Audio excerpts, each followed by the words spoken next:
പ്രിയപ്പെട്ട പ്രേക്ഷകരെ, പതിവ് ശൈലിയിൽ എം ടി വാസുദേവൻ നായർക്ക് ഒരു ഇൻട്രോ സമർപ്പണം നടത്തണമെന്ന് ആഗ്രഹിച്ചതാണ്. പക്ഷേ വാക്കുകൾക്ക് ശക്തി കിട്ടുന്നില്ല. എന്തൊക്കെ വിശേഷണങ്ങൾ ആലോചിക്കുമ്പോഴും അതിനൊക്കെ എത്രയോ മുകളിലാണ് എം ടി എന്നാണ് തോന്നുന്നത്. ഉറപ്പായും ആ വിടവാങ്ങൽ നമ്മളെ അശക്തരാക്കുന്നുണ്ട്, നമ്മളെ അധീരരാക്കുന്നുണ്ട്.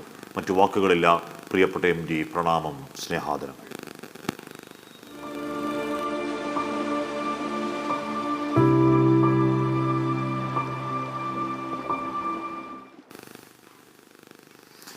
നമ്മൾ എം ഡിയെ ഓർക്കുകയാണ് ഈ രാത്രി.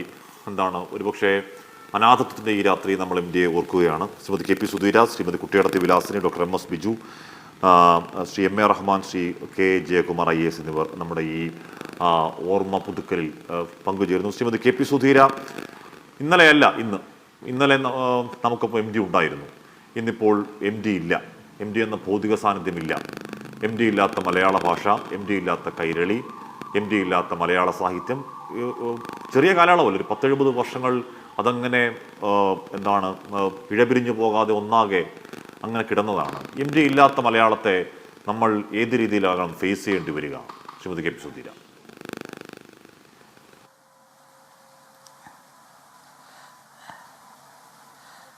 അനാഥത്വത്തിൻ്റെ കാലമാണ് എനിക്ക് തോന്നുന്നത്. കാരണം അദ്ദേഹം പോയപ്പോൾ എന്തോ ഒരു അശരണത്വം മലയാള ഭാഷയ്ക്ക് ഒരു മലയാള ഭാഷ തന്നെ അനാഥമായ പോലെയാണ് എനിക്ക് തോന്നുന്നത്. ഇന്നിപ്പോൾ അദ്ദേഹത്തിനെ യാത്രയാക്കിയിട്ടാണ് ഞാൻ വന്നിട്ടുള്ളത്. കാരണം ഇവിടെ ശ്മശാനത്തിൽ പോയിരുന്നു. ആ ശ്മശാനത്തിൽ അവസാനമായി അദ്ദേഹം കടന്നു പോകുന്നത് കണ്ടു. പക്ഷെ അദ്ദേഹത്തെ പോലുള്ളവരെ ഭസ്മീകരിക്കാൻ അഗ്നിക്ക് സാധിക്കില്ല എന്നാണ് എനിക്ക് തോന്നുന്നത്. കാരണം അഗ്നിക്ക് ഭസ്മീകരിക്കാനാവാത്തത് എന്തോ അതാണ് എം ടിയുടെ കടന്നുപോക്ക്.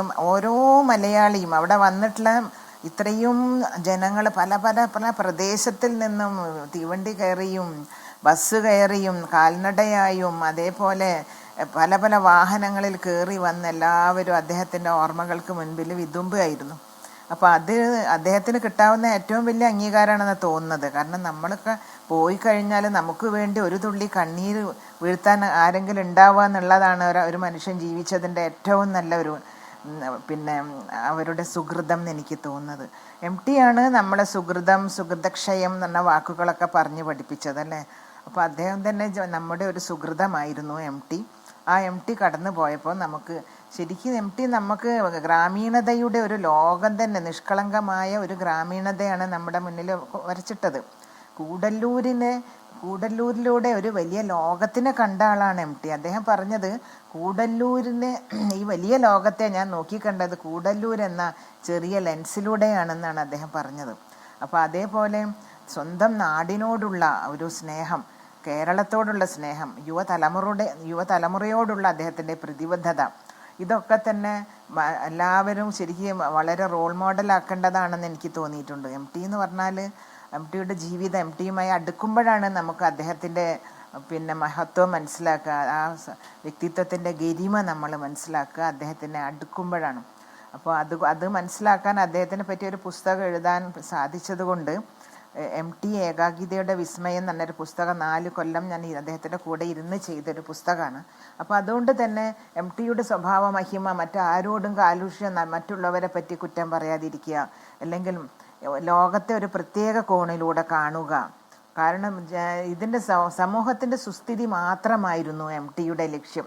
അതേപോലെ യുവതലമുറയ്ക്ക് വേണ്ടിയായിരുന്നു അദ്ദേഹം എഴുതിയെന്ന് എനിക്ക് തോന്നിയിട്ടുണ്ട്. അത്രയ്ക്കും അദ്ദേഹത്തിന് പ്രതിബദ്ധതയുണ്ട് സമൂഹത്തോട്. അല്ലാണ്ട് താൻ ചവിട്ടി നിൽക്കുന്ന ഭൂമി, ആ ഭൂമിയോടുള്ള അദ്ദേഹത്തിൻ്റെ ആദരവ്, പിന്നെ നഷ്ടപ്പെട്ടു പോകുന്ന കാർഷിക സംസ്കൃതിയിലുള്ള ദുഃഖം, പിന്നെ ഗ്രാമങ്ങളിൽ മാത്രമല്ല നാഗരികൻ്റെ മനസ്സുണ്ട് എം ടിക്ക്. നഗരത്തിലെ മനുഷ്യന്മാരുടെ ആകുലതകളും അവരുടെ സംഘർഷങ്ങളും ഒക്കെ അദ്ദേഹത്തിൻ്റെ കൃതികളിലൂടെ, സിനിമകളിലൂടെയൊക്കെ നമ്മൾ കണ്ടിട്ടുണ്ട്.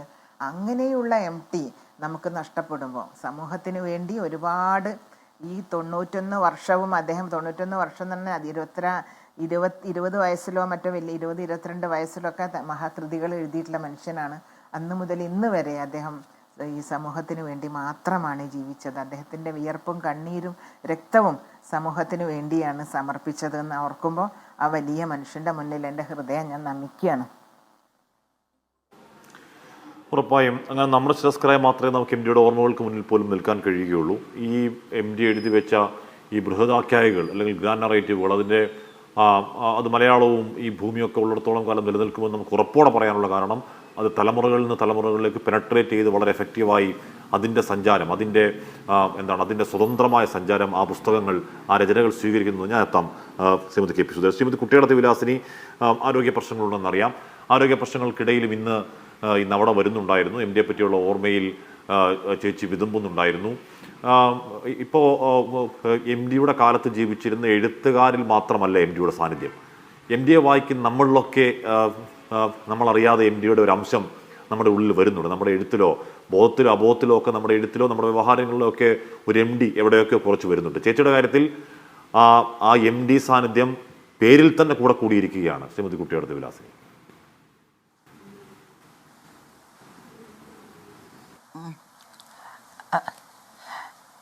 ഞാൻ വാസേട്ടനെ പരിചയപ്പെടുന്നത് 66, 67, 68 കാലത്തൊട്ട് എനിക്ക് വാസേട്ടനെ അറിയാവുന്നതാണ്. എങ്ങനെയെന്ന് വെച്ചാൽ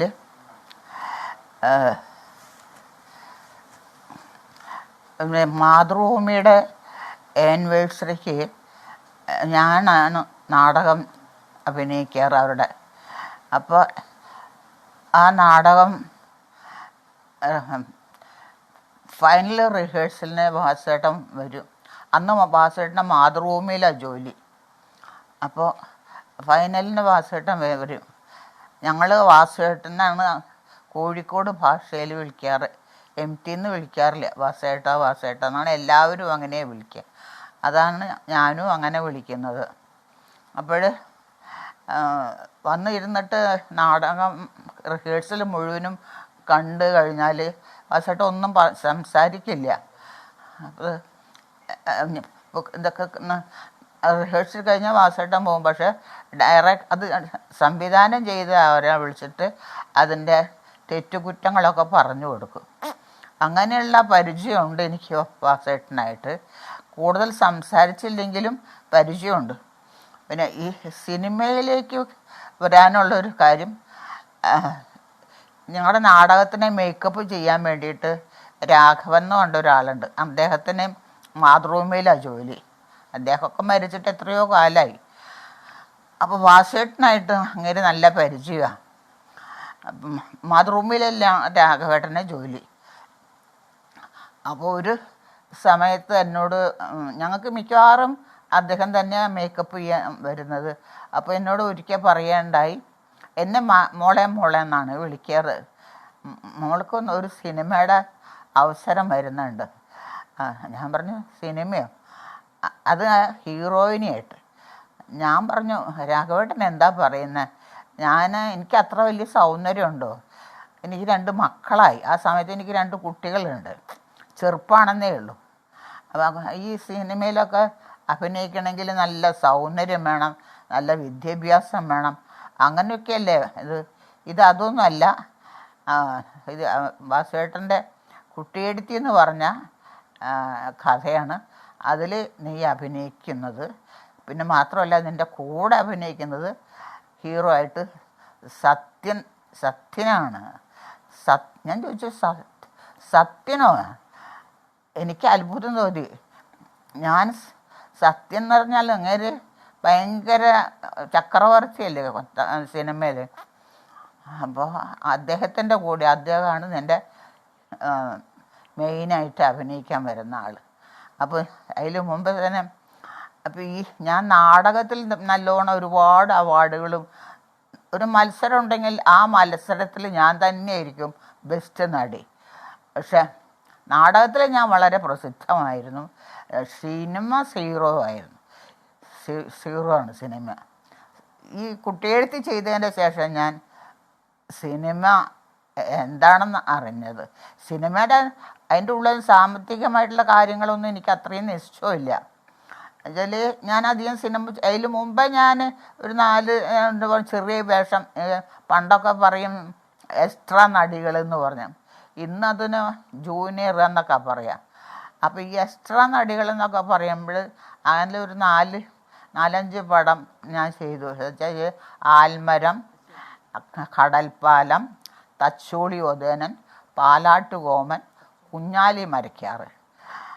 അവരുടെ അതിലൊക്കെ ഞാൻ ചെറിയ ചെറിയ വേഷങ്ങൾ ചെയ്തു. അപ്പോൾ മെയിനായിട്ട് ചെയ്യാൻ കിട്ടുന്നൊരു വേഷം ഇതാ. അപ്പോൾ അപ്പോൾ എനിക്ക് സന്തോഷമായി. വെച്ചാൽ ഒരു നല്ല വേഷം ചെയ്യാൻ ഉണ്ടല്ലോ, കിട്ടിയല്ലോ എന്നുള്ളൊരു മനസ്സ് സന്തോഷം. അന്ന് അവിടുന്ന് 1-2 മാസം കഴിഞ്ഞാൽ വീണ്ടും രാഘവേട്ടൻ തന്നെ പറഞ്ഞു, നീ തന്നെയാണ് അവരെ ഫിക്സാക്കിയിരിക്കുന്നത് എന്ന് പറഞ്ഞു. അപ്പോൾ എനിക്കിത് അറിയില്ല. എനിക്കന്ന് ഒരു നാടകം ഉണ്ടായിരുന്നു, MLA എന്ന് പറഞ്ഞ് ഞങ്ങളുടെ കോഴിക്കോടുള്ള KT രവി എന്ന് പറഞ്ഞ ഒരാൾ എഴുതിയ നാടകം MLA. നല്ല നാടകമാണത്. ആ നാടകത്തിലുള്ള ഹീറോയിനാണ് ഞാൻ. അപ്പം ഇവർക്ക് തലയ്ക്ക് സുഖമില്ലാതെ ആയി. അതെന്താ കാരണം എന്ന് വെച്ചാൽ ഓരോ ഓഫീസുകളിലും ഇവർ ജോലി അന്വേഷിച്ച് ഇങ്ങനെ നടക്കും. അവിടെയൊക്കെ പീഡനങ്ങളുണ്ടാവും.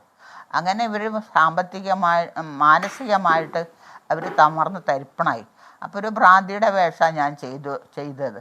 അപ്പോൾ ഈ നാടകം കാണാൻ വാസുവേട്ടനും PN മേനോനും വന്നിരുന്നു. അതെനിക്കറിയില്ല. നാടകം കഴിഞ്ഞിട്ട് മേക്കപ്പൊക്കെ തുടക്കണ സമയത്ത് രാഘവേട്ടൻ പറഞ്ഞു, മോളെ കാണാൻ 2 പേര് വന്നിട്ടുണ്ട്. അപ്പോൾ ഞാൻ ചോദിച്ചു ആരാണ്? അപ്പോൾ അവർ സ്റ്റേജിലേക്ക് ഗ്രീൻ റൂമിലേക്ക് വന്നു. അപ്പോൾ മേനോൻ ചേട്ടൻ എന്നെ കണ്ടിട്ട് അയാൾക്ക് ഇഷ്ടമായി.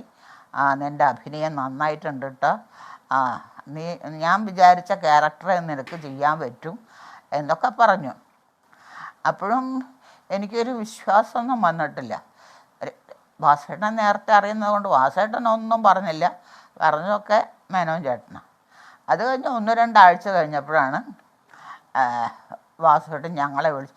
എന്നാന്ന് വെച്ചാൽ അന്ന് ഞങ്ങൾക്ക് ഫോണൊന്നുമില്ല. എൻ്റെ ഹസ്ബൻഡിൻ്റെ ജോലി ഒരു ഇവിടെ വളാഞ്ചേരി സോമിൽ എന്ന് പറയും, അവിടെ മാനേജരാണ്. അപ്പോൾ അവിടുത്തെ നമ്പറാണ് ഞങ്ങളെല്ലാ നാടകക്കാർക്കും കലാസമിതിയിലേക്കൊക്കെ കൊടുത്തിരിക്കുന്നത്. അപ്പോൾ ഉച്ചയ്ക്ക് എൻ്റെ പുള്ളിക്കാരൻ ഓടി വന്നിട്ട് പറഞ്ഞു, ബ്രോണി നിനക്ക് വാസേട്ടൻ വിളിച്ചിട്ടുണ്ട്, MT വാസുദേവൻ നായർ വിളിച്ചിരിക്കുന്നു, അങ്ങേരുടെ വീട്ടിലേക്ക് ചെല്ലാൻ പറഞ്ഞു. അപ്പോൾ ഞാനും പുള്ളിയും കൂടിയിട്ട് ഒരു ഓട്ടോ പിടിച്ച് വേഗം ചെന്നു. അങ്ങനെ വാസേട്ടനായിട്ട് കണ്ടു. അപ്പോൾ വാസേട്ടൻ കുറച്ച് എൻ്റെ കഥാപാത്രത്തെ പറ്റി പറഞ്ഞു. അങ്ങനെ ഇവിടെ ഒരു കെടുമ്പുണ്ട്, പിന്നെ പല്ല് പൊന്തിയതാണ്, കറുപ്പാണ്, ഒരു വൃത്തിയില്ലാത്തൊരു സ്ത്രീയാണ് എന്നൊക്കെ പറഞ്ഞു. അപ്പോൾ ആ നോവലൊന്നും ഞാൻ വായിച്ചിട്ടില്ല. പിന്നീടാണ് വാസേട്ടൻ്റെ നോവൽ 24 ചെറുകഥയുള്ള ബുക്ക് എനിക്ക് കിട്ടിയത്, ഈ സിനിമ ഒക്കെ ചെയ്ത് കഴിഞ്ഞതിൻ്റെ ശേഷം. അപ്പോൾ അതിൻ്റെ ശേഷം ഞാൻ അതൊക്കെ വായിക്കാൻ എനിക്കിഷ്ടമാണ്. പണ്ടേ ഞാൻ എല്ലാ മാസികകളും മംഗളം അങ്ങനെയുള്ള കുറേ പത്രങ്ങളും നോവലുകളും നാടകങ്ങളും ഒക്കെ ഞാൻ വായിക്കും. പക്ഷെ ഇപ്പോൾ എനിക്ക് സമയമില്ല. ഈ TV വന്നതിൻ്റെ ശേഷം അത് കണ്ട് ഇരിക്കും. പിന്നെ അതുമല്ല, ഇതിലിടയ്ക്ക് എൻ്റെ മൂത്ത മകൻ മരിച്ചു. 2 മോനാണ് എനിക്കുള്ളത്. ഒന്നിപ്പോൾ ഇവിടെയുണ്ട്, ഒരു മോൻ മരിച്ചു. അതിൻ്റെ ശേഷം പിന്നെ ഞാൻ ആകെ തമർന്നു പോയി, മാനസികമായിട്ടും ശാരീരികമായിട്ടും സാമ്പത്തികമായിട്ടും എല്ലാം തമർന്നു. അതിനെക്കൊണ്ട് ഒന്നും വായിക്കാറില്ല. എൻ്റെ സമയം പോകുന്നത് TV കണ്ടിട്ടാണ്. എൻ്റെ ജോലികളൊക്കെ കഴിഞ്ഞാൽ ഞാൻ TV കണ്ടുകൊണ്ടിരിക്കുക. അങ്ങനെ എൻ്റെ സമയം പോകും. രാത്രി 10 മണി വരെ ഞാൻ TV കാണും. അത് കഴിഞ്ഞിട്ട് ഞാൻ കിടക്കുള്ളൂ. പക്ഷെ ഈ സിനിമ വന്നതിൻ്റെ ശേഷം, കുട്ടിയെടുത്തി എന്ന സിനിമ പുറത്തിറങ്ങിയതിന് ശേഷം എങ്ങനെയാണ് ഇത്രയും പെട്ടെന്ന് വലിയൊരു ആളായത്, എങ്ങനെ ഈ കുട്ടിയെടുത്തി എന്നുള്ള പേര് വന്നത് എന്ന് എനിക്ക് അത്ഭുതമാണ്. എനിക്കൊന്നും അറിയില്ല. അത് അല്ല, ഭയങ്കര എല്ലാ പത്രത്തിലും വന്നു.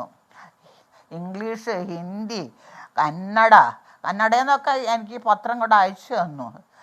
ഞാൻ എനിക്ക് അത്ഭുതം തോന്നി. എൻ്റെ പേര് കുട്ടിയെടുത്തി വിലാസിനി ഞാൻ വെറും കോഴിക്കോട് വിലാസിനിയായിരുന്നു. അതിന് ഭാഗമാണ് ചേച്ചി പെട്ടെന്ന് എം ഡിയുടെ കഥാപാത്രത്തിന്റെ പേരിൽ അറിയപ്പെടുക, ആ പേര് എന്താണ് പേരിന്റെ കൂടെ ഭാഗമായി തന്നെ നിരന്തരം തുടരുക എന്നൊക്കെ പറയുന്നത് എം ഡിയുടെ കാലത്ത് ജീവിച്ചിരിക്കുന്ന നമ്മൾ ജീവിച്ചിരുന്നവർ നമ്മൾ ഭാഗ്യവാന്മാരാണ്. അതിൻ്റെ കൂടെ എം ഡിയുടെ ഒരു കഥാപാത്രം പേരിൻ്റെ കൂടെ ചേർന്ന് കിട്ടുക എന്ന് പറഞ്ഞാൽ പരം മഹാഭാഗ്യമുണ്ടോ? ഞാനെത്താം. ഡോക്ടർ എം എസ് ബിജു, ഇവിടെ എം ഡിയുടെ എഴുത്ത് ലോകം അല്ലെങ്കിൽ എം ഡിയുടെ ഫിക്ഷൻ ലോകം തീർത്തിട്ട് തിരക്കഥാ ലോകത്തേക്കോ സിനിമാ ലോകത്തേക്കോ വരാം എന്ന് പറഞ്ഞാൽ ബാഹുല്യം കാരണം അത് നടക്കില്ല. കാരണം രണ്ടിടത്തും ഒരുപാട് ഏറ്റവും ക്രിയേറ്റീവായ ഏറ്റവും എണ്ണം പറഞ്ഞ രചനകൾ അങ്ങനെ കിടക്കുകയാണ്.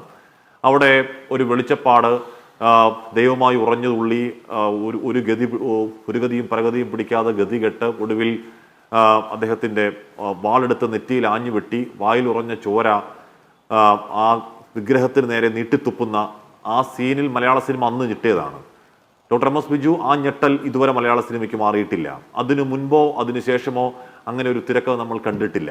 അതിനുശേഷവും ഈ പറയുന്ന വടക്കൻ പാട്ടുകളിൽ ആരോമൽ ചേകവർ നായകനും ചന്തു കൊടിയ ചതിയനുമായ ചന്തുവിനെ നായകനാക്കി ആരോമൽ ചേകവരെ നേരെ തിരിച്ച്, അല്ലെങ്കിൽ ചന്തുവിനെ നിങ്ങൾക്ക് തോൽപ്പിക്കാനാവില്ല മക്കളെ എന്നിപ്പോഴും നമ്മുടെ കുട്ടികൾ പറഞ്ഞു നടക്കുന്നില്ലേ? ഡോക്ടർ എം എസ് ബിജു അദ്ദേഹത്തിൻ്റെ എഴുത്തുകൾ പോലെ തന്നെ ഈ തിരക്കഥകളും ഉറപ്പായും കാലാതിവൃത്തിയായി നിൽക്കും എന്ന് ഒരു തിരക്കഥാ പഠനത്തിൻ്റെ അനുഭവത്തിൽ അങ്ങ് പറയില്ലേ ഡോക്ടർ എം എസ് ബിജു? തീർച്ചയായും കെ പി അപ്പൻ സാറ് പറഞ്ഞതുപോലെ സമയതീരത്തിൻ്റെ സംഗീതം നിലച്ചിരിക്കുന്നു. അർത്ഥഗർഭമായ മൗനത്തെ ഭേദിച്ചുകൊണ്ട് കാലത്തിൻ്റെ നിലയില്ലാ കയത്തിലേക്ക് എം ഡി മുങ്ങിപ്പോയിരിക്കുകയാണ്. മലയാളിയുടെ വൈകാരികമായ പ്രശ്നങ്ങൾക്ക് ഇത്രമ ഹൃദ്യമായ ഒരു ആവിഷ്കാരം നൽകിയ എഴുത്തുകാരനാണ് എം ഡി വാസുദേവൻ നായർ. അപ്പോൾ എം ഡി തിരക്കഥ എഴുതിയോടുകൂടിയാണ് തിരക്കഥാ സാഹിത്യത്തിന് ഒരു മാന്യമായ സ്ഥാനം ഉണ്ടായത്. അതുവരെ വാണിജ്യപരമായി മുന്നോട്ട് പോയിക്കൊണ്ടിരുന്ന സിനിമ എം ഡി തിരക്കഥ എഴുതിയപ്പോൾ എം ഡിയുടെ തിരക്കഥ എന്ന് അറിയപ്പെട്ടു തുടങ്ങി. എം ഡി തിരക്കഥ എഴുതി കഴിഞ്ഞാൽ അത് സംവിധാനം ചെയ്യാൻ ഒരു സംവിധായകന് അധികം ബുദ്ധിമുട്ട് വേണ്ടി വരികയില്ല. അത്ര കൃത്യമായ രീതിയിൽ ഓരോ സീനും അതിൻ്റെ അംശങ്ങളും ഒക്കെ കൃത്യമായ രീതിയിലാണ് എം ഡി ആവിഷ്കരിച്ചിട്ടുള്ളത്. അപ്പം മനുഷ്യൻ്റെ വൈകാരികമായ പ്രശ്നങ്ങളെ കൃത്യമായി ആവിഷ്കരിച്ചു എന്നുള്ളതാണ്. ഏത് പ്രശ്നം വന്നാലും ഇപ്പം മിത്തുകളെ എടുത്തു നോക്കിയാൽ ഇപ്പം നിർമാല്യമായാലും അല്ലെങ്കിൽ വടക്കം വീരഗാഥയായാലും പെരുന്തച്ഛനായാലും വൈശാലി ആയാലും ഏത് കഥ എടുത്തു നോക്കിയാലും മിത്തുകളുടെ പുനരാഖ്യാനത്തിലൂടെ സമകാലിക മനുഷ്യരുടെ ധർമ്മസങ്കടങ്ങൾക്ക് പൊരുത്തം നൽകാൻ എം ഡിക്ക് കഴിഞ്ഞു എന്നുള്ളതാണ്. കഥാപാത്രം ഭീമനായാലും കടോൽക്കജനായാലും അല്ലെങ്കിൽ പെരുന്തച്ഛനായാലും വൈശാലി ആയാലും ഇവർക്കൊക്കെ സമകാലിക മനുഷ്യരുടെ ധർമ്മസങ്കടങ്ങളുമായി പൊരുത്തം നൽകാനാണ് എം ഡി ശ്രമിച്ചിട്ടുള്ളത്. ഒറ്റപ്പെട്ടവൻ്റെയും വേദനിക്കുന്നതിൻ്റെയും സ്നേഹം നിഷേധിക്കപ്പെട്ടവൻ്റെയൊക്കെ കഥയായി എം ഡി ഇവരുടെ കഥയെ മാറ്റിയെടുക്കുകയാണ്. മലയാളിക്കെന്നും ഇപ്പം വടക്കം വീരഗാഥ വായിക്കുമ്പോൾ വടക്കം വീരഗാഥ വടക്കം പാട്ട് പാടി നടക്കുന്ന ആളുകളുണ്ട്, പാണന്മാർ പാടി നടക്കുന്ന പാട്ടുകളാണ്. അല്ലെങ്കിൽ നായകന്മാർക്ക് ഏറ്റവും കൂടുതൽ ഗുണങ്ങൾ നിരന്തരം ചാർത്തി കൊടുക്കുകയും വെല്ലന്മാർക്ക് കറുത്ത നിറത്തിൻ്റെ ചായം വീണ്ടും വീണ്ടും ചാർത്തി കൊടുക്കുകയും ചെയ്യപ്പോൾ ചന്തു എന്നുള്ള പേര് ചതിയൻ ചന്തു എന്ന് നമ്മുടെ മനസ്സിൽ ഉറച്ചുപോയി. അപ്പോൾ എം ഡി വാസുദേവൻ നായർ ഈ വടക്കം പാട്ടിനെ സമഗ്രമായി വീക്ഷിക്കുകയും കൃത്യമായി പഠിക്കുകയും ചെയ്തപ്പോൾ വടക്കം പാട്ടിൽ എവിടെയാണ് ചന്തു ആരെയാണ് ചതിച്ചത് എന്ന് എം ഡിക്ക് മനസ്സിലായില്ല. എം ഡി ഈ വടക്കം പാട്ടുകളെ വായിച്ചു നോക്കിയപ്പോൾ ചന്തു എന്ന് പറയുന്ന കഥാപാത്രം ജീവിതത്തിൽ ഉടനീളം ചതിക്കപ്പെടുകയായിരുന്നു എന്ന് എം ഡിക്ക് ബോധ്യമായി. അപ്പോൾ ഈ വടക്കം പാട്ടിലെ ചില മൗനങ്ങൾക്കും അല്ലെങ്കിൽ പഴുതുകൾക്കും വ്യാഖ്യാനം നൽകിക്കൊണ്ട് യുക്തിയില്ലാത്ത ചില ഭാഗങ്ങൾക്ക് യുക്തി നൽകിക്കൊണ്ടാണ് എം ഡി ഈ തിരക്കഥയെ സമീപിച്ചത്. അപ്പോൾ നമ്മുടെ മനസ്സിൽ കാലാകാലങ്ങളിൽ ഉറച്ചുപോയ ചതിയൻ ചന്തു എന്ന് പറയുന്ന കഥാപാത്രത്തെ ഒരു നിസ്വനും അല്ലെങ്കിൽ ആരുമില്ലാത്തവനും സ്നേഹം കൊതിക്കുന്നവനും പരിഗണന ആഗ്രഹിക്കുന്ന ഒരു കഥാപാത്രമാക്കി എം ഡി മാറ്റിയെടുത്തു എന്നുള്ളതാണ്. ആ സിനിമ കണ്ടു കഴിയുമ്പോൾ ചന്തു ഇങ്ങനെയായിരുന്നു, ഇത്രയും കാലം നമ്മൾ ചന്തുവിനെ ഇങ്ങനെ അഭ്യസിച്ചു പോയല്ലോ എന്നൊരു കുറ്റബോധത്തോടു കൂടിയാണ് മലയാളികൾ ആ ഒരു വടക്കം വീരഗാഥയെ. നമ്മൾ വടക്കൻ വീരഗാഥ കണ്ടതിന് ശേഷമാണ് നമ്മൾ അങ്ങനെ പറയുക. വടക്കൻ വീരഗാഥയ്ക്ക് മുമ്പ് ഇതിന്റെ ആലോചനാ സമയം ഉണ്ടല്ലോ. ആലോചനാ സമയം എന്ന് പറഞ്ഞാൽ എം ഡി ബോധപൂർവ്വം തീരുമാനിക്കുകയാണ് ഈ പറയുന്ന ഈ ചിന്താധാര രൂഢമൂലമായിരിക്കുന്ന. അതിനു മുമ്പ് ഈ ചന്തു ചതിയനല്ല, അദ്ദേഹത്തിന്റെ ഉള്ളിൽ ഈ പറയുന്ന രീതിയിൽ ഒരു ആർദ്രതയുണ്ട്, ഒരു കരുണയുണ്ട് എന്ന് ആരും ചിന്തിക്കാത്ത സമയത്ത് ആ ചിന്തയെ നമുക്ക് പൊളിക്കണം. ആ ചിന്തയെ പാത്ത് ബ്രേക്ക് ചെയ്തതിനും ഇപ്പോൾ പറയപ്പെടുന്ന അതിൻ്റെ ഈ തിരക്കഥ കണ്ട് സംവിധായകനും അഭിനേതാക്കളും പോലും ചോദിച്ചു അത്രേ, ഇത് തീക്കളിയാണ്, വേണോ എം ഡി? വേണം. എന്താണ് ഈ ചന്തുവിനെ നിങ്ങൾക്കറിയാം, എൻ്റെ ചന്തുവിനെ നിങ്ങൾക്കറിയില്ല എന്ന് എം ഡി ആർജവത്തോടെ പറഞ്ഞു എന്നാണ്. അപ്പോൾ വല്ലാത്തൊരു ആർജവത്വവും വല്ലാത്തൊരു സാഹസികതയും ഒക്കെ അദ്ദേഹത്തിൻ്റെ എഴുത്തു ജീവിതത്തിൽ ഉടനീളം കണ്ടു നമ്മൾ. Doctor M S Biju.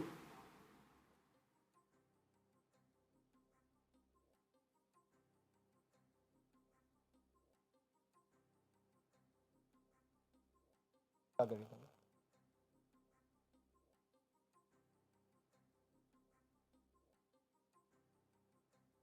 Biju കേൾക്കാമോ? കേൾക്കാം. അല്ല, ഞാൻ ചോദിച്ചത് എത്തരത്തിൽ ആ ഒരു കഥയെ അതുവരെ ഉണ്ടായിരുന്ന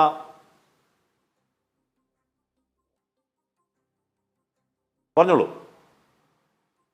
ഡോക്ടർ എം എസ് ബിജു, ഞാൻ ചോദിച്ചത് അതുവരെ ഉണ്ടായിരുന്ന അടിയുറച്ച് പാറ പോലെ നിന്ന ചിന്തയെ അത് പൊട്ടിച്ച് അവിടെ എം ഡിയുടെ ചന്തുവിനെ പ്ലേസ് ചെയ്ത് ആ ചന്തുവാണ് അല്ലെങ്കിൽ ചതിയനല്ല, ഈ ചന്തു ഒരു സാധുവാണ് എന്ന് അക്കാലത്തിന് ശേഷം ആൾക്കാരെ കൊണ്ട് പറയിപ്പിക്കണമെങ്കിൽ അതിന് ചെറിയ റേഞ്ച് പോരാ ഡോക്ടർ എം എസ് ബിജു.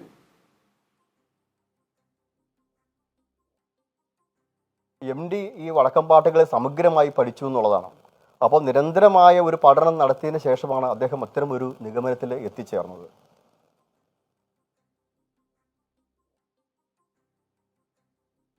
അതുപോലെ തന്നെ ഐതിഹ്യം എടുത്തു നോക്കിയാൽ, പെരുന്തച്ഛൻ്റെ കഥ എടുത്തു നോക്കിയാലും അദ്ദേഹം അതിൽ വായിച്ചു കഴിയുമ്പോൾ അതിൽ ചില മൗനങ്ങളും പഴുതുകളും ഉണ്ട്, ഉത്തരം കിട്ടാത്ത ചില ചോദ്യങ്ങളുണ്ട്. അപ്പോൾ ഒരു എഴുത്തുകാരൻ എന്ന നിലയ്ക്ക് അത്തരം ചില ചോദ്യങ്ങൾ അദ്ദേഹത്തോട് തന്നെ ചോദിക്കുകയും അതിൻ്റെ ഉത്തരം കണ്ടെത്താനാണ് അദ്ദേഹം ശ്രമിക്കുകയും ചെയ്യുന്നത്.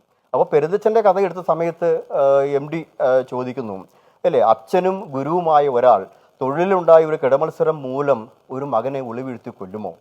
അപ്പോൾ അദ്ദേഹത്തിൻ്റെ ഈ ഐതിഹ്യം വായിച്ച സമയത്ത് അദ്ദേഹത്തിൻ്റെ നാട്ടിൽ ഇത്തരം ഒരു കഥ മാത്രമല്ല, അല്ലെങ്കിൽ അച്ഛൻ അസൂയ മൂത്ത മകനെ കൊന്ന കഥ മാത്രമല്ല, മകൻ്റെ തരത്തിന് യോജിക്കാത്ത ഒരു പ്രണയകഥ കൂടി അദ്ദേഹത്തിൻ്റെ നാട്ടിൽ അദ്ദേഹം വായിച്ചിട്ടുണ്ട്.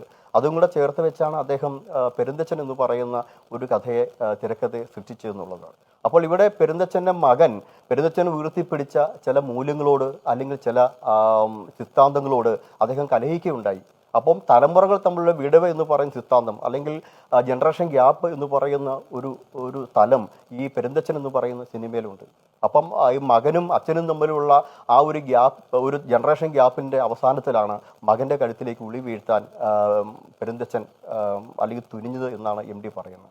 അപ്പോൾ അതിന് തക്കതായ കഥയിൽ ചില മാറ്റങ്ങൾ വരുത്തുകയും യുക്തിയില്ലാത്ത ഭാഗങ്ങൾക്ക് യുക്തി നൽകുകയും ഉത്തരമില്ലാത്ത ചില ഭാഗങ്ങൾക്ക് ഉത്തരം നൽകിയുമാണ് എം ഡി ആ തിരക്കഥ രചിച്ചതെന്നുള്ളതാണ്. അതുപോലെ വൈശാലി എന്ന് പറയുന്ന തിരക്കഥ എടുത്തു കഴിഞ്ഞാൽ, നമ്മൾ മഹാഭാരതത്തിൽ വൈശാലിയുടെ കഥ പറയുമ്പോൾ മഴ പെയ്യ്ക്കാൻ ഋഷ്യശൃംഖൻ വന്നു എന്ന് പറയുന്ന ആ കഥാപാത്രത്തെക്കുറിച്ചാണ് നമ്മൾ പറയുന്നത്. അപ്പോൾ ഋഷ്യശൃംഖൻ മഴ പെയ്ച്ചു പോയതിന് ശേഷം പിന്നീട് എന്ത് സംഭവിച്ചു എന്ന് എം ഡി അവിടെ ചിന്തിക്കുകയാണ്. ഈ ഋഷ്യശൃംഖനെ നാട്ടിലേക്ക് കൊണ്ടുവരാൻ പോയ ആ രാജദാസിക്ക് പിന്നീട് എന്താണ് സംഭവിച്ചത്? അപ്പോൾ ആ രാജദാസിയുടെ അനാഥത്വത്തിൻ്റെ നേർക്കാണ് എം ഡിയുടെ ശ്രദ്ധ പതിഞ്ഞത് എന്നുള്ളതാണ്.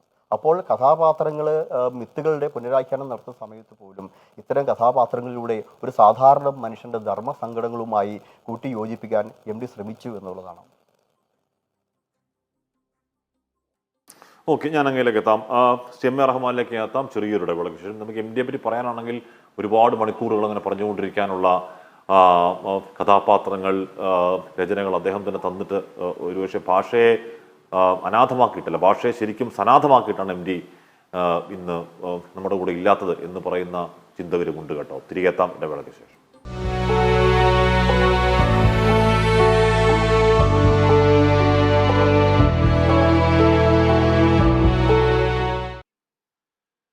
കെ പി സുധീര ഇന്ന് ആ സിത്താരയ്ക്ക് മുന്നിൽ നിൽക്കുമ്പോൾ നമ്മൾ ഇന്നലെ പുലർച്ചെ മുതൽ തന്നെ നൂറുകണക്കിന് മനുഷ്യർ വന്ന് വിതുമ്പി കണ്ണു നനഞ്ഞ് എം ഡിയെ കണ്ടുപോയ ഒരുപാട് പേരെ കണ്ടു.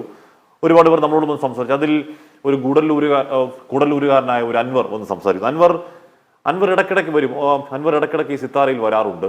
അൻവർ എം ഡിയുമായി ദീർഘനേരം ഓടുന്ന് സംസാരിക്കാറുണ്ട്. അൻവറിന്റെ ജീവിത പ്രശ്നങ്ങൾ അല്ലെങ്കിൽ ഉള്ള കാര്യങ്ങളൊക്കെ വന്ന് എം ഡിയോട്. അപ്പം ഞാൻ ചോദിച്ചു, എം ഡി സംസാരിക്കുമോ? എം ഡി വളരെ വാചാലമായി സംസാരിക്കും എന്നുള്ളതാണ് അൻവർ പറഞ്ഞത്. അത് എന്താണ്, എം ഡി മൗനിയാണ്, എം ഡി സംസാരിക്കുമ്പോൾ വാക്കുകൾക്ക് പിശുക്ക് കാണിക്കുന്ന ആളാണ്, അദ്ദേഹം വാചാലമാവുന്ന തൂലികൾ കൂടിയാണ് എന്ന എൻ്റെ ഒരു ബോധത്തിന് ഏറ്റ കനത്ത പ്രഹരമായിരുന്നു. അപ്പോൾ ഇഷ്ടമുള്ള മനുഷ്യരോട് വാചാലമായി സംസാരിക്കുന്ന മറ്റൊരു എം ഡി കൂടി ഉണ്ടോ? Shrimati K P Sudheera.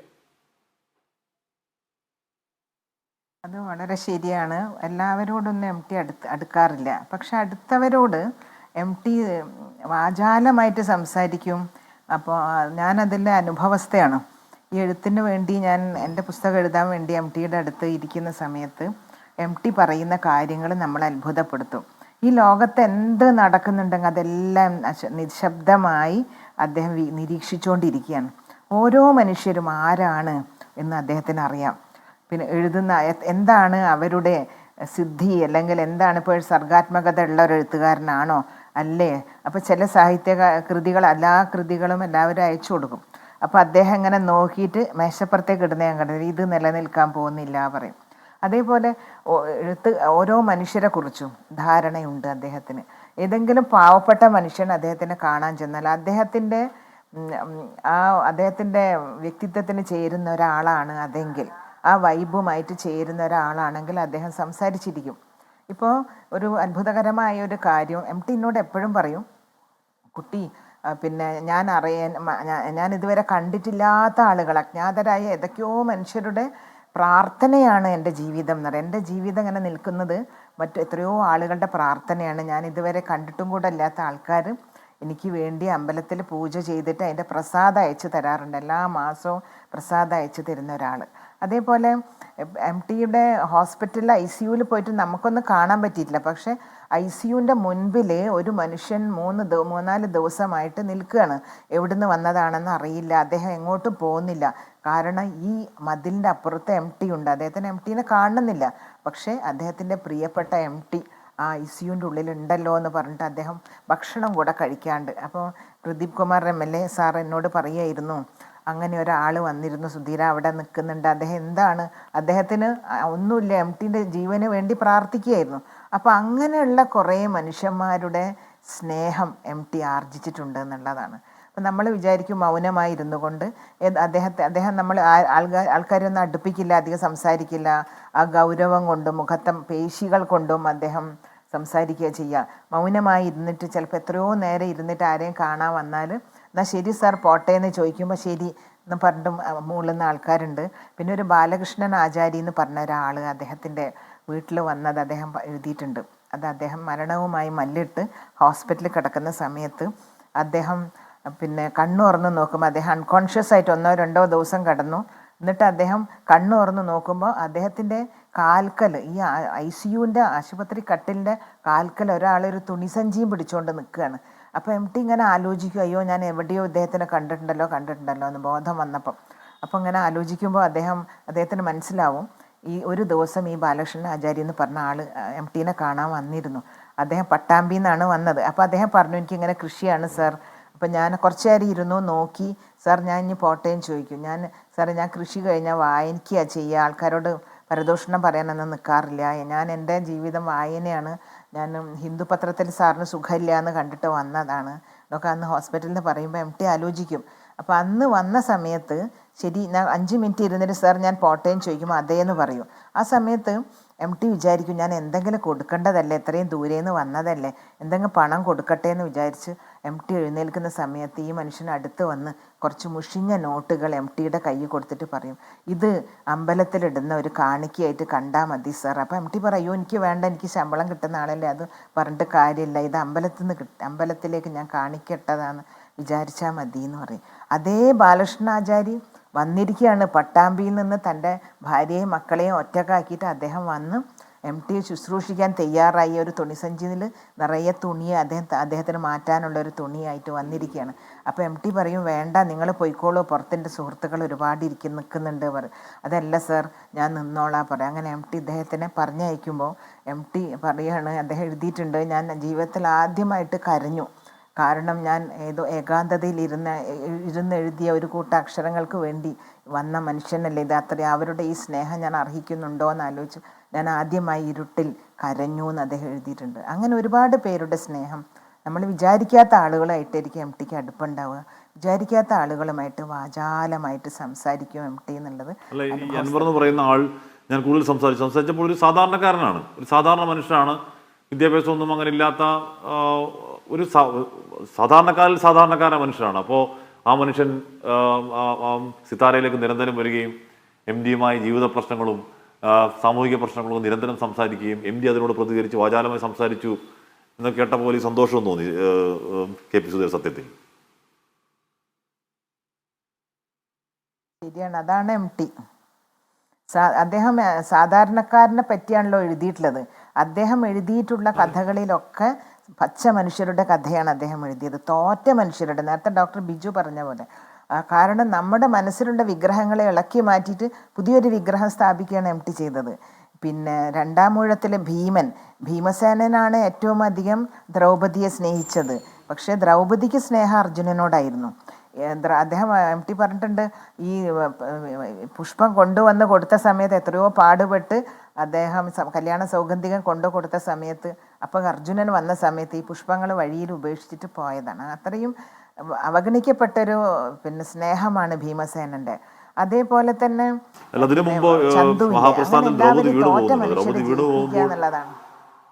ദ്രൗപദി വീണു എന്ന് എല്ലാവരോടും പറയുന്നുണ്ട്. ഏറ്റവും ആരും കേൾക്കുന്നില്ല. ഏറ്റവും ഒടുവിൽ സഹദേവനെങ്കിലും വിശ്വസിക്കും, അല്ലെങ്കിൽ സഹദേവനെങ്കിലും കരുതും, അല്ലെങ്കിൽ ദ്രൗപദിയെ തോളത്തേറ്റി തന്നെ കടന്നു പോകും എന്ന് വിശ്വസിക്കുന്നുണ്ട്. ഭീമൻ നോക്കുമ്പോൾ സഹദേവനും ഇല്ല. ഒടുവിൽ മഹാപ്രസ്ഥാനത്തിന്റെ നിയമം ലംഘിച്ചുകൊണ്ട് തിരിച്ചു നടക്കുന്ന ഭീമനെയൊക്കെ കാണിക്കുന്നതൊക്കെ ഈ പറയുന്ന എന്താണ് ബിംബങ്ങൾ ഇളക്കി വെക്കുക എന്ന ബോധപൂർവമായ ശ്രമത്തിന്റെ ഭാഗമായിട്ടായിരിക്കണം അല്ലേ വിശ്വസിക്കുക. അതാണ് ഇപ്പം ബിംബങ്ങളെ മാറ്റി പ്രതിഷ്ഠ. അതുകൊണ്ട് ഇപ്പം മനുഷ്യന്മാർ നമുക്കൊന്നും നമ്മളിപ്പോൾ ചന്തുവിനെ ഒരിക്കലും ചതിയൻ ചന്തുവായിട്ട് കാണുന്നില്ല. ഭീമസേനൻ നമ്മുടെ മനസ്സിലിപ്പോൾ ഒരു നായകമായ പരിവേഷമാണ് നമ്മുടെ മനസ്സിലുള്ളത്. അപ്പോൾ അതായിരുന്നു എം ടി സാഹിത്യത്തിലൂടെ ചെയ്തത്. സാഹിത്യത്തിന് സമൂഹത്തിൽ മാറ്റം ഉണ്ടാക്കാൻ പറ്റും. അപ്പോൾ കലാകാരൻ്റെ പ്രതിബദ്ധത നിരന്തരമായ സ്വാർത്ഥ ത്യാഗമാണ് എന്ന് തെളിയിച്ച വ്യക്തിയാണ് എം ടി. അത് തെളിയിച്ചുകൊണ്ടാണ് അദ്ദേഹം കടന്നു പോയിട്ടുള്ളത്. ഓക്കെ, ഞാനെത്താം. ശ്രീമതി കുട്ടിയടത്ത് വിലാസിനി, ഇന്നിപ്പോ നമുക്ക് ഇന്നലെ വരെ അല്ലെങ്കിൽ അദ്ദേഹം ആശുപത്രിയിൽ കിടക്കുന്ന സമയത്തൊക്കെ എം ഡി ഉണ്ട്, നമ്മുടെ കൂടെ എം ഡി ഉണ്ട് എന്നൊരു ചിന്ത വല്ലാത്ത ധൈര്യം പകർന്നതാണ്. ഇന്നിപ്പോൾ അങ്ങനെയല്ല. ഇന്നിപ്പോൾ ഈ രാത്രി വ്യത്യസ്തമായ രാത്രിയാണ്. ഈ രാത്രി കേരളത്തിന് എം ഡി ഇല്ലാത്ത രാത്രിയാണ്. എം ഡി ഇല്ലാത്ത രാത്രിയിൽ വിലാസിനി ഇടത്തിയുടെ മനസ്സിലേക്ക് വരുന്ന കൂടുതൽ വാസുവേട്ടൻ്റെ ഓർമ്മകൾ എന്തൊക്കെയാണ്?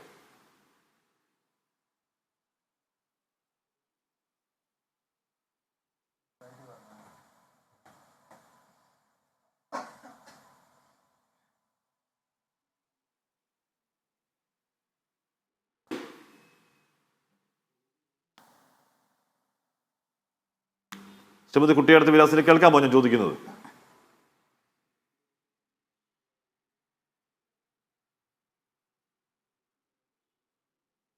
ശരി, ഞാനെത്താം. എന്തോ സാങ്കേതിക പ്രശ്നമുണ്ട്. ഡോക്ടർ എം എസ് ബിജു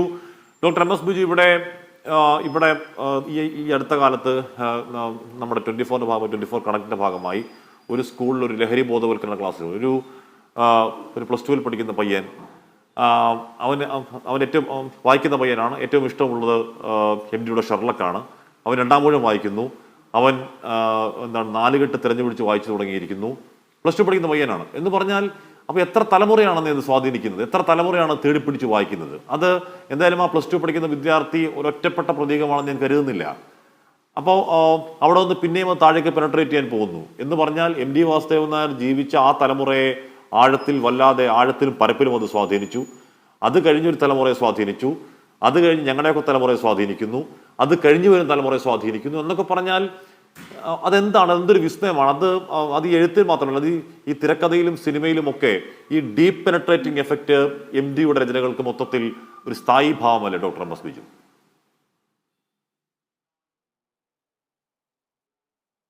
ഒരു മനുഷ്യൻ്റെ അടിസ്ഥാന വികാരങ്ങൾക്ക് ഒരു കാലത്തും മാറ്റമില്ല എന്ന് തിരിച്ചറിഞ്ഞ ആളാണ്. ഏത് കാലത്തും മനുഷ്യൻ്റെ അടിസ്ഥാന വികാരങ്ങൾക്ക് ഒരിക്കലും മാറ്റമില്ല. അപ്പം ഒരു സാഹിത്യകൃതി എം ഡിയെ വായിച്ചു തുടങ്ങുന്ന ഒരാൾക്ക് തീർച്ചയായും എം ഡി ഒരു ഹരമായി തീരും. അദ്ദേഹത്തിൻ്റെ ചില കൽപ്പനകൾ, അദ്ദേഹത്തിൻ്റെ ചില നിരീക്ഷണങ്ങൾ ഒക്കെ ഏതൊരാളെയും ആകർഷിക്കും എന്നുള്ളതാണ്.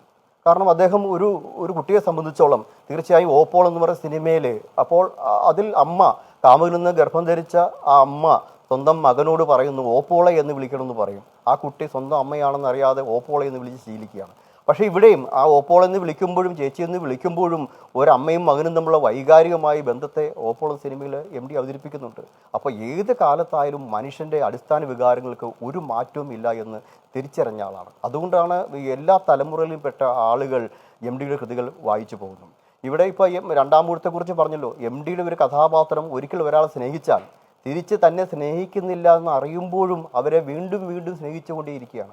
പാഞ്ചാലി തന്നെ സ്നേഹിക്കുന്നില്ല എന്ന് വ്യക്തമായും തിരിച്ചറിഞ്ഞിട്ടും വീണുപോയിട്ടും അർജുനെയാണ് സ്നേഹിച്ചത് തിരിച്ചറിഞ്ഞിട്ടും വീണ്ടും എല്ലാവരും കടന്നു പോകുമ്പോഴും വീണ്ടും പാഞ്ചാലിയെ മടിയിലെടുത്തുകൊണ്ട് ഭീമൻ ചോദിക്കുകയാണ്, ഇനിയും നിനക്ക് വേണ്ടി എന്താണ് ഞാൻ ചെയ്തു തരേണ്ടത്? സൗന്ദര്യ പുഷ്പം കൊണ്ടു കൊടുത്തു, കീചകനെ വധിച്ചു, ദ്രൗപദിക്ക് വേണ്ടി പാഞ്ചാലിക്ക് വേണ്ടി ദുശാസനൻ്റെ മാറു പുലർന്നു, എല്ലാം ചെയ്തയാളാണ്.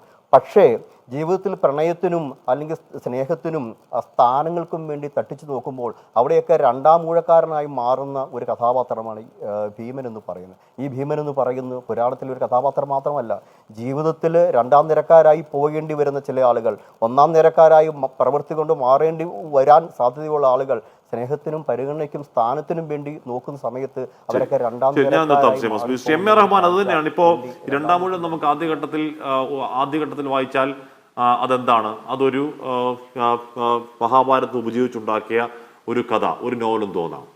അത് കഴിഞ്ഞ് ഒന്നുകൂടി വായിച്ചാൽ അതെന്താണ്? അതൊരു വ്യക്തിയും ഒരു സിസ്റ്റവും തമ്മിലുള്ള നിരന്തര പോരാട്ടമാണെന്ന് തോന്നാം.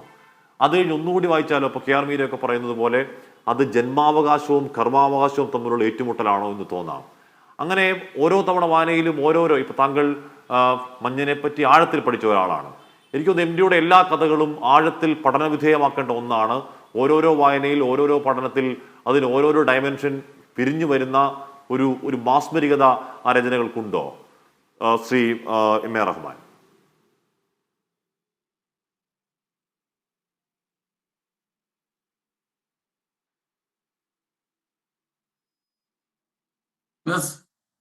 കേൾക്കാം പറഞ്ഞോളൂ. ഞാൻ ചോദിക്കുന്നത് കേൾക്കാമോ എം എ റഹ്മാൻ?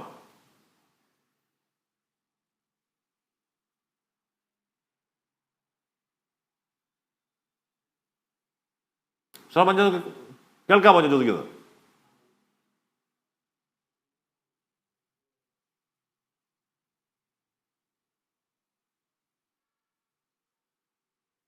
ശരി, ഞാൻ എം എ റഹ്മാനിലേക്ക് എത്താം. എന്തോ ചില സാങ്കേതിക പ്രശ്നമുണ്ട്, പരിഹരിച്ച് ഉടനെ എത്താം. എനിക്ക് അദ്ദേഹത്തിന് പോകാൻ കഴിഞ്ഞില്ല, സാങ്കേതിക പ്രശ്നപ്പെടുന്നത് പരിഹരിക്കണമെന്ന് അഭ്യർത്ഥിക്കുകയും ചെയ്യുകയാണ്. ശ്രീ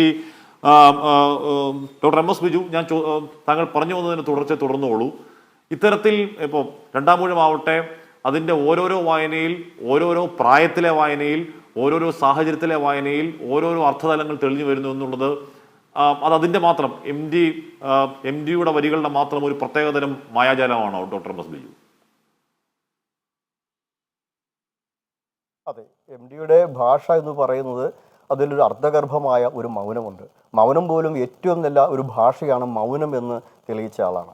അപ്പോൾ ഇവിടെ എം ഡിയുടെ മഞ്ഞ എന്ന് പറയുന്ന ഒരു നോവലിൽ അതിൽ വിമല എന്ന കഥാപാത്രത്തോട് സർദാർജി പറയുന്ന ഒരു വാചകമുണ്ട്, എനിക്ക് നിങ്ങളെ ഇഷ്ടമാണ്, പരിഭ്രമിക്കാനൊന്നുമില്ല, ഒരു കാരണവുമില്ലാതെ ഞാൻ നിങ്ങളെ സ്നേഹിക്കുന്നു, വഴിയിൽ തടഞ്ഞു നിർത്തില്ല, പ്രേമലേഖനം ചോദിക്കില്ല, ഒരു ഉപാധിയും ഇല്ലാതെ ഞാൻ നിങ്ങളെ സ്നേഹിക്കുന്നു എന്ന് പറഞ്ഞിട്ടാണ് ആ കഥാപാത്രം കടന്നു പോകുന്നത്. ഇതൊരു വാചകം എല്ലാ കാലത്തെയും മലയാളികൾ അത് ഏറ്റുപാടുന്ന ഒരു വാചകമാണ്. വാലന്റൈൻസ് ഡേക്ക് ഇതിൻ്റെ നോവലാണെന്ന് പോലും അറിയാതെ ആളുകൾ സ്റ്റാറ്റസ് ഇടുന്ന ഒരു കാലമുണ്ട്. അപ്പോൾ കാത്തിരിക്കുകയാണ്, വരും വരാതിരിക്കില്ല എന്ന് പറഞ്ഞുകൊണ്ട് അതിലെ വിമല എന്ന് പറയുന്ന കഥാപാത്രം പറയുന്നുണ്ട്. അദ്ദേഹത്തിൻ്റെ വാക്കുകൾ വളരെ അർത്ഥപൂർണമായ വാക്കുകൾ. മനസ്സിൻ്റെ താഴ്വരകളിൽ മഞ്ഞ് വീഴുന്നു, കാലത്തിൻ്റെ കൽപ്പടവുകളിലും മഞ്ഞ് വീണ് ഉരുകുന്ന ഒരു അനുഭവം അദ്ദേഹത്തിൻ്റെ നോവലുകൾ ഉണ്ട് എന്നുള്ളതാണ്. അപ്പോൾ അദ്ദേഹത്തിൻ്റെ തിരക്കഥ വായിച്ചു നോക്കുന്ന സമയത്ത് തിരക്കഥയിൽ വ്യക്തമായിട്ടും അദ്ദേഹം ചില കുറിപ്പുകൾ ആണ് കൂടുതൽ കൊടുത്തിരിക്കുന്നത്. കഥാപാത്രങ്ങൾ പലപ്പോഴും മൗനമാണ് അതിൻ്റെ ഭാഷയൊക്കെ. ഒരു മൂളലോ ഒരു നോട്ടം കൊണ്ട് പോലും അദ്ദേഹം അതിനെ അർത്ഥപൂർണ്ണമാക്കി മാറ്റുകയാണ്. എം ഡി പറയുന്നുണ്ട്, ഒരു രംഗം ചിത്രീകരിച്ച രംഗത്തെ വീണ്ടും അതിൻ്റെ സംഭാഷണങ്ങളിലൂടെ ആവിഷ്കരിക്കരുതെന്നാണ് പറയുന്നത്. അല്ലെങ്കിൽ സംഭാഷണത്തിലൂടെ പറഞ്ഞ കാര്യങ്ങൾ വീണ്ടും ദൃശ്യത്തിലൂടെ കാണിക്കരുതെന്ന് പറയുന്നു. അപ്പോൾ വാക്കുകളെ ഇത്രമാത്രം അളന്ന് മുറിച്ച് ഉപയോഗിച്ച ഒരു എഴുത്തുകാരനാണ് എം ഡി എന്ന് പറയുന്നത്. ഭാഷ ചെറുതാകും തോറും അതിൻ്റെ ആസ്വാദനക്ഷമതയും അതിൻ്റെ ആശയ വൈവല്യവും വളരെ വർദ്ധിക്കുന്ന കാഴ്ചയാണ് എം ഡിയുടെ ഭാഷയിൽ കാണുന്നത്. ശരി, ശ്രീ എം എ റഹ്മാൻ, ഞാൻ ചോദിക്കുന്നത് താങ്കൾ കേൾക്കാമെന്നാണ് ഞാൻ പ്രതീക്ഷിച്ചത്. അപ്പോൾ അത്തരത്തിൽ ഓരോരോ വായനയിൽ ഓരോരോ അർത്ഥതലങ്ങൾ തരുന്ന എം ഡിയുടെ കൃതികൾ താങ്കൾ മഞ്ഞിനെ കുറിച്ച് ആഴത്തിൽ പഠിച്ചതുപോലെ കൂടുതൽ പഠനവിധേയമാക്കേണ്ടതിന്റെ ആവശ്യകത താങ്കൾ കാണുന്നുണ്ടോ ശ്രീ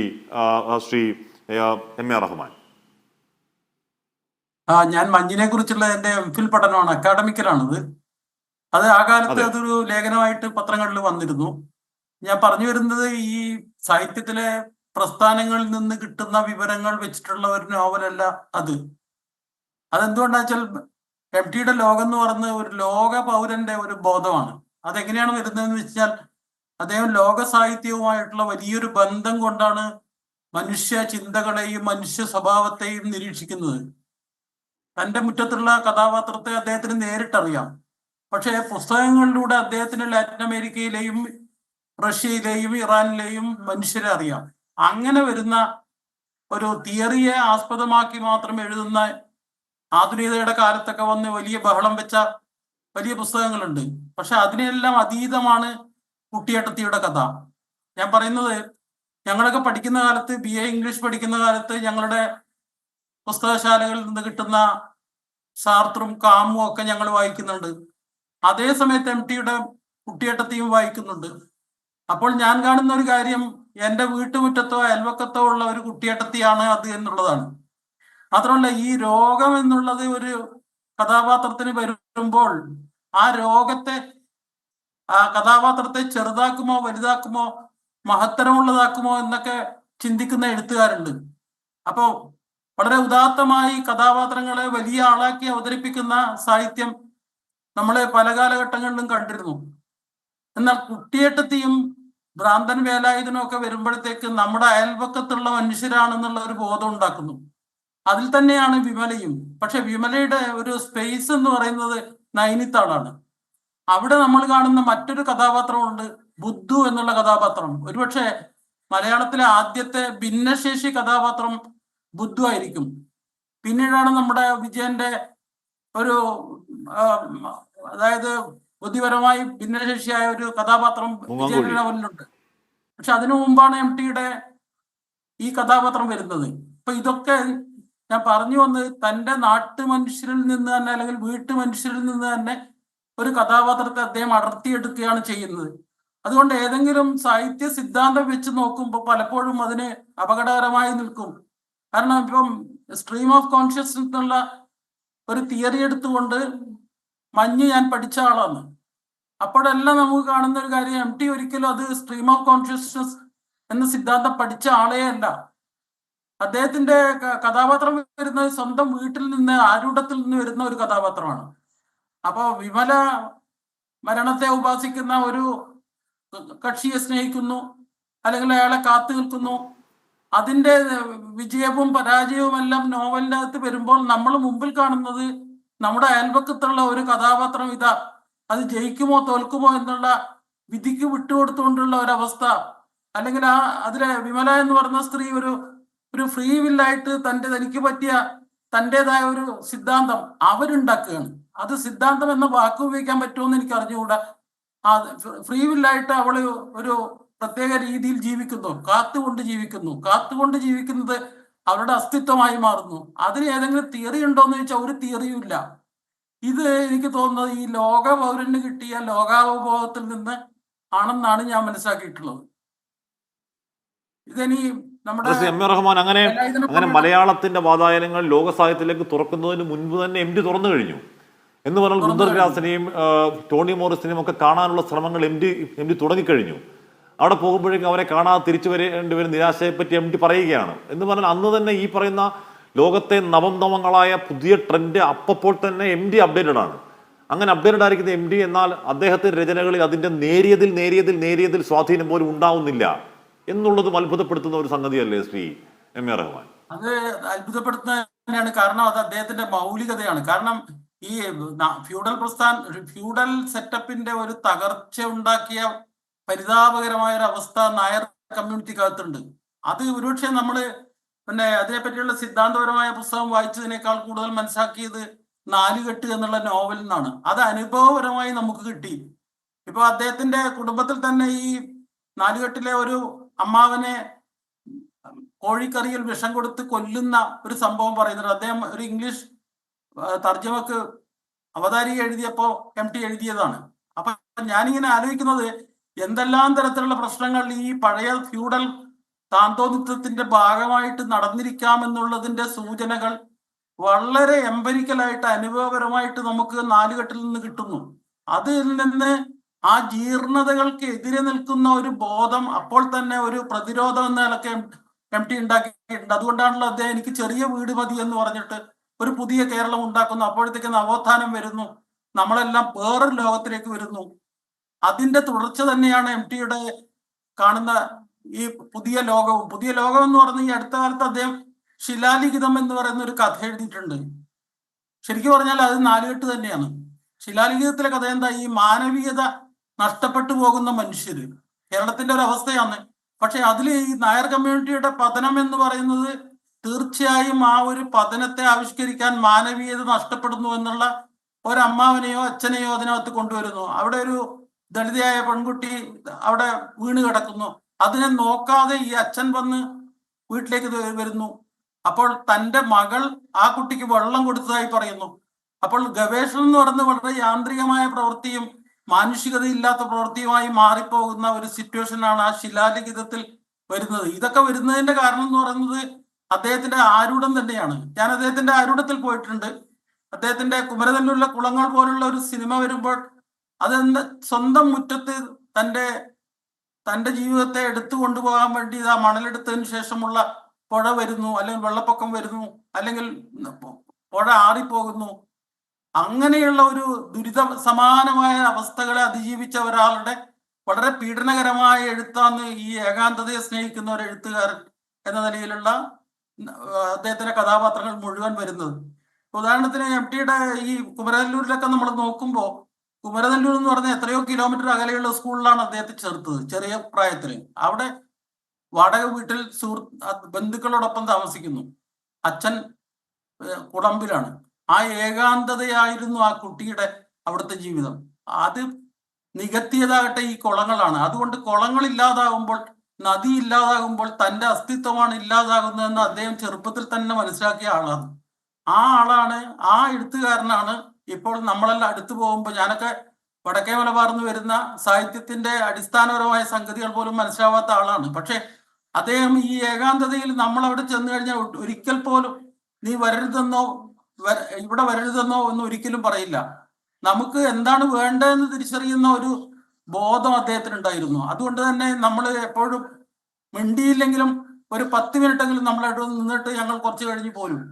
അങ്ങനെ എത്രയോ കാര്യങ്ങളിൽ നമ്മളോടൊപ്പം നിന്ന ഒരു എഴുത്തുകാരൻ, നമ്മുടെ പുതിയ എഴുത്തുകാരായ ആളായാലും ചെറുപ്പക്കാരായാലും വൃദ്ധന്മാരായാലും ആരെയും സ്വീകരിക്കാൻ കഴിയുന്ന ഒരു വലിയ ബഹുസ്വരമായ ഒരു മനസ്സാണ് അദ്ദേഹത്തിൻ്റെത്. അത് അദ്ദേഹത്തിന്റെ കഥാപാത്രങ്ങളിൽ കാണാം. ഇപ്പൊ നാലുകെട്ട് എഴുതി കഴിഞ്ഞ് ഓളവന്തീരവും പോലുള്ള ഒരു സിനിമ വരുമ്പോൾ നമ്മൾ കാണുന്നത് മുസ്ലിം ലൈഫാണ്. അപ്പൊ നോക്കുമ്പോൾ അദ്ദേഹത്തിന് തൻ്റെ കുടുംബകഥ മാത്രമല്ല, ചുറ്റുമുള്ള വേറെ സമൂഹങ്ങളുടെ കഥയുമുണ്ട്. പിന്നെ ഏത് കഥ എടുത്തു നോക്കിയാലും അദ്ദേഹം കേരളീയ മധ്യവർത്തി ജീവിതത്തിന്റെ എല്ലാ തലങ്ങളും അദ്ദേഹം ചിത്രീകരിച്ചു എന്നുള്ളതാണ്. അത് അദ്ദേഹത്തിന് മാത്രം കിട്ടിയ മലയാളത്തിലെ വലിയൊരു അത്ഭുതമാണ് എന്നാണ് എനിക്ക് പറയാനുള്ളത്. അല്ല ശ്രീ എം ആർ റഹ്മാൻ, ഏറ്റവും കൂടുതൽ ഷെർലക്ക് എന്ന് പറയുന്ന കഥയ്ക്കകത്ത് ഒരുപക്ഷെ പ്രമേയ പരിസരം ഈ പറയുന്ന ഏകാന്തതയൊക്കെ തന്നെ ആണെങ്കിൽ കൂടിയും എം ഡിയുടെ സ്ഥിരം എഴുത്ത് ശൈലിയിൽ നിന്ന് വേറെ ഒന്നായിരുന്നു. അത് വേറൊരു പൊട്ടിത്തെറി പോലെ തോന്നിയ കഥ. അപ്പൊ എം ഡിക്ക് വഴങ്ങാത്ത യഥാർത്ഥത്തിൽ ഒന്നും ഉണ്ടായിരുന്നില്ല ശ്രീ എം ആർ റഹ്മാൻ, അല്ലേ? അതൊക്കെ ശരിയായിരിക്കും. അത് എഴുത്തുകാരൻ പരീക്ഷണവും നടത്തുമല്ലോ. അതിനൊക്കെ അദ്ദേഹം പല രീതിയിലുള്ള സംഭവങ്ങൾ ചെയ്തിട്ട് ഇപ്പൊ സിനിമയിലായാലും എല്ലാറ്റിലും അദ്ദേഹം ചെയ്യുന്നുണ്ട്. ഞാൻ പറഞ്ഞത് ഒരു എഴുത്തുകാരന്റെ അടിസ്ഥാനപരമായ സംഗതി എന്താണെന്നുള്ളതാണ് പറഞ്ഞത്. ഒരു ലോക പൗരന്റെ ബോധം എങ്ങനെ നമ്മളെ ബഹുസ്വര സമൂഹത്തിലേക്ക് കൊണ്ടുവരാമെന്നുള്ളതാണ് എം ടിയുടെ സാഹിത്യത്തിന്റെ പ്രത്യേകത. ഇപ്പൊ ബഷീറൊക്കെ തമാശ കൊണ്ട് നമ്മളെ പവിത്രവൽക്കരിക്കും. പക്ഷെ എം ടിക്ക് തമാശ എന്ന് പറയുന്നത് ഇല്ല. പക്ഷെ നമ്മുടെ ഏറ്റവും മാനുഷികമായ അക്ഷരങ്ങളിൽ മാനുഷികമായ ഒരു ബോധം നമ്മളിലേക്ക് അത് വളർത്തും. അത് നമ്മുടെ ഇപ്പോഴത്തെ ഏറ്റവും ഒടുവിൽ വന്ന ശിലാലിഖിതത്തിൽ ആ മാനുഷികതയുടെ ഒരു പ്രകാശം നമുക്ക് കാണാം. അപ്പൊ ഇത്തരത്തിൽ മാനുഷികതയെ എപ്പോഴും കൊണ്ടു നടക്കുന്ന ഒരു മനസ്സുമായിട്ട് എല്ലാ പ്രമേയത്തെയും സമീപിക്കുന്ന ഒരു രീതി അദ്ദേഹത്തിന് എപ്പോഴും ഉണ്ടായിരുന്നു. അതിന് ഉപോത്ബലമായി അദ്ദേഹം ചെയ്തത് ലോക സാഹിത്യത്തെ മുഴുവൻ കാണുമ്പോൾ, നേരത്തെ നമ്മുടെ സുഹൃത്ത് പറഞ്ഞ പോലെ, ശ്രീ ബിജു പറഞ്ഞതുപോലെ, അദ്ദേഹത്തിന് ഒരു അടിസ്ഥാനപരമായി എല്ലാ മനുഷ്യന്റെയും വികാരങ്ങൾക്ക് ഒരേ സ്വഭാവമാണെന്ന് പറയുന്ന ഒരു ബോധം ഉണ്ടായിരുന്നു. അത് ഈ വായനയിൽ കൂടി വന്നതാണെന്നാണ് ഞാൻ മനസ്സിലാക്കുന്നത്. ഇപ്പൊ ഞാനൊക്കെ പുറത്ത് പോയ സമയത്ത് അദ്ദേഹം അവിടെ നിന്ന് കിട്ടാവുന്ന പുസ്തകങ്ങൾ ഏതാണെന്നാണ് നമ്മളോട് ചോദിക്കുന്നത്. അത് ഞാൻ പലപ്പോഴും അയച്ചു കൊടുത്തിട്ടുണ്ട്. അപ്പൊ ഇതൊക്കെ എന്ന് പറയുന്നത് ലോകത്തിന്റെ ഗതി എന്താണ്, അതിനെ എങ്ങനെ ഞാൻ മനസ്സിലാക്കണം, ഞാൻ എങ്ങനെയാണ് എൻ്റെ മക്കൾക്ക് പറഞ്ഞു കൊടുക്കേണ്ടത് എന്ന് പറയുന്ന ഒരു ബോധം എം ടിയുടെ അടിസ്ഥാനപരമായ ബോധം തന്നെയാണ്. ശരിയാണ്. ഈ കാരശ്ശേരി മാഷ് എന്ന് പറയുകയായിരുന്നു, MD പറഞ്ഞ എനിക്ക് ഒരേ ഒരു വിഷമമേ ഉള്ളൂ, എന്താണെന്ന് ചോദിക്കുന്നു. എനിക്ക് പഴയതുപോലെ വായിക്കാൻ കഴിയുന്നില്ല. കിട്ടിയ അവസരം മുതലെടുത്ത് കാരശ്ശേരി മാഷ് ഒരു ദിവസം എത്ര പേജ് MD വായിക്കും? 300 പേജ് വായിക്കുമെന്ന് എൻ്റെ മറുപടി. ഇപ്പോൾ എത്ര വായിക്കുന്നു? 50 പേജ് വായിക്കും. ഇപ്പോൾ ഇന്ന് രാവിലെ M മുകുന്ദൻ എന്നോട് സംസാരിക്കുന്നത്, മുകുന്ദൻ പറയുന്നത് MDയോളം വായിച്ച മറ്റൊരു സാഹിത്യകാരനും കേരളത്തിലില്ല എന്ന് ആധികാരികമായി പറയുകയായിരുന്നു M മുകുന്ദൻ. അതാണ് ഈ ലോക പൗരന്റെ ബോധം എന്നതിലൂടെ M. റഹ്മാൻ ഉദ്ദേശിക്കുന്നത്. തിരികെ എത്താം ഇടവേളയ്ക്ക് ശേഷം.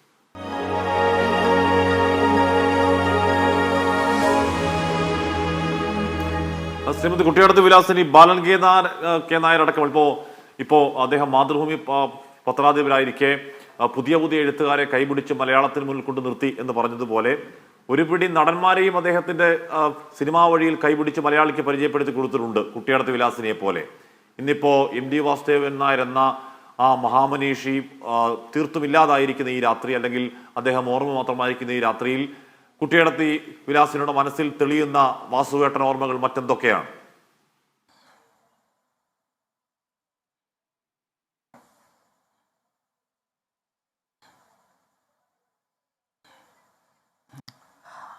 വാസേട്ടൻ വളരെ നല്ല മനുഷ്യനാണ്. കോഴിക്കോടുള്ള കലാകാരന്മാർക്ക് ഒരുപാട് ആളുകൾക്ക് ചാൻസ് കൊടുത്തിട്ടുണ്ട്, അവസരങ്ങൾ അഭിനയിക്കാൻ വേണ്ടി കൊടുത്തിട്ടുണ്ട്. അത്രയും നല്ല മനുഷ്യനാണ് അദ്ദേഹം. തന്നെ സുഖമില്ല എന്ന് പറഞ്ഞപ്പോൾ ഞാൻ എന്നും പ്രാർത്ഥിക്കും, എന്താ വാസേട്ടൻ മരിക്കാതിരിക്കാൻ വേണ്ടിയിട്ട് ഞാൻ നേർന്നു, വാസേട്ടൻ പോവരുതേ. കോഴിക്കോടുകാർക്ക് നല്ലൊരു മനുഷ്യനാണ്. അദ്ദേഹത്തെ പറ്റി പറയാൻ വാക്കുകളില്ല എനിക്ക്, അത്രയും നല്ലൊരാളാണ്. കോഴിക്കോടുകാർക്ക് നഷ്ടം, ഒരു മലയാളികൾക്ക് നഷ്ടം, കേരളത്തിന് നഷ്ടം വാസേട്ടൻ പോയത്. എന്താ ചെയ്യുക, ദൈവം വാസേട്ടന് ആയുസ് കൊടുക്കില്ല. എനിക്ക് പറയാൻ വാക്കുകളില്ല, വാസേട്ടനെ പറ്റി പറയാൻ വാക്കുകളില്ല. ഞാനാക്കിയത്, എന്നെ കുട്ടിയെടുത്തിയാക്കിയത് വാസേട്ടനാണ്. വാസേട്ടൻ ഇപ്പോഴും മരിച്ചിട്ടില്ല, ഇപ്പോഴും ജീവിച്ചിരിക്കുന്നുണ്ടെന്ന് എൻ്റെ മനസ്സിങ്ങനെ പറയുന്നത്. അതുകൊണ്ട് എനിക്ക് വളരെ സങ്കടമാണ്. എന്നെ വേറെ എന്ത് ഞാൻ പറയാം. എനിക്ക് ആ കുട്ടിയെടുത്ത് അഭിനയിച്ചപ്പോൾ എനിക്ക് ജൂറി അവാർഡ് കിട്ടിയിട്ടുണ്ട്. പിന്നെ അതിൻ്റെ ശേഷം വാസേട്ടൻ്റെ സുഹൃതം ചെയ്തു, പിന്നെ വാരിക്കുഴി ചെയ്തു, ഒരുപാട് പടം ചെയ്തിട്ടുണ്ട്. ഓർമ്മയില്ല എനിക്ക് ഇപ്പോഴെ പെട്ടെന്നൊന്നും എനിക്ക് ഓർക്കാൻ കഴിയുന്നില്ല. അത്രയ്ക്ക് നല്ല മനുഷ്യനായിരുന്നു വാസേട്ടൻ. കുട്ടിയെഴുത്തി എന്ന് പറഞ്ഞ വ്യക്തിയാക്കിയത് വാസേട്ടനാണ്. വാസേട്ടൻ മാത്രമല്ല, അതിൻ്റെ മുന്നുള്ള ആൾ ആ രാഘവൻ എന്ന് പറഞ്ഞ മനുഷ്യനാണ്, രാഘവേട്ടനാണ്. അപ്പോൾ അവർക്ക് അദ്ദേഹവും ഇല്ല, ഇപ്പം അതാ വാസേട്ടനും പോയി. പിന്നെ എന്ത് പറയാനാണ് എനിക്ക് നഷ്ടബോധത്തിന്റെ രാത്രിയാണ്. മലയാളത്തിന് കൈരളിക്ക്, മലയാള ഭാഷയ്ക്ക്, സാഹിത്യത്തിനൊക്കെ ഇത് നഷ്ടബോധത്തിന്റെ രാത്രിയാണ്. അതിന്റെ കാരണവർ MD വാസുദേവൻ നായർ അരങ്ങൊഴിഞ്ഞു പോയ രാത്രിയാണ്. പക്ഷേ അദ്ദേഹം ദീർഘകാലത്തേക്ക് തയ്യാറാക്കി കരുതി വെച്ച ഈ കഥാപാത്രങ്ങൾ, ഈ രചനകൾ, അത് നമ്മൾ രാവിലെ മുതൽ പറയുന്ന മട്ടിൽ ഈ ഭൂമിഗോളത്തിൽ അവസാന മലയാളി ജീവിച്ചിരിക്കുന്നിടത്തോളം കാലം ജീവിക്കും. അതുവഴി MDയും ജീവിക്കും. ഇതോടെ ഈ പ്രത്യേക പരിപാടി പൂർണ്ണമാവുകയാണ്. ഇനി പ്രൈം ടൈം വിത്ത് SKN കാണാം. Good night.